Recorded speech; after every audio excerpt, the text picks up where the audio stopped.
Au commencement, la peur était une force brute, incontrôlable. Les hommes préhistoriques tremblaient devant les éléments déchaînés, les bêtes sauvages et l'inconnu. Cette peur instinctive, vitale, a façonné nos premiers comportements de survie. Mais avec le temps, cette émotion primitive a été captée, transformée, pour servir des intérêts bien plus complexes que la simple survie individuelle. Avec l'émergence des premières civilisations, la peur a trouvé un nouveau maître, l'État. Les dirigeants ont compris son potentiel comme outil de contrôle.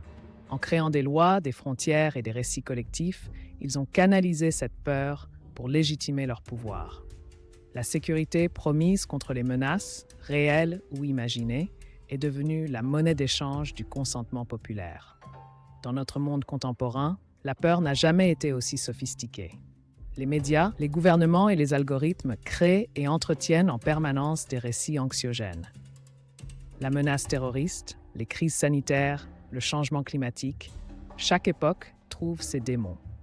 Cette peur constante justifie des mesures de surveillance et de contrôle toujours plus invasives, au nom de notre propre protection. Pourtant, une prise de conscience émerge. Des citoyens commencent à reconnaître ces mécanismes de contrôle et à y résister. À travers l'art, les manifestations, ou simplement en éteignant leurs écrans, ils brisent le cycle de la peur institutionnalisée.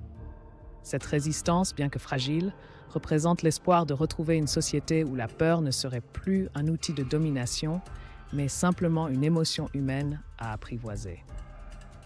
L'histoire nous montre que la peur institutionnalisée est un cycle sans fin.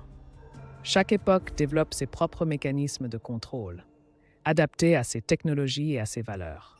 Notre défi n'est pas d'éliminer la peur, ce serait impossible, mais de reconnaître comment elle est instrumentalisée.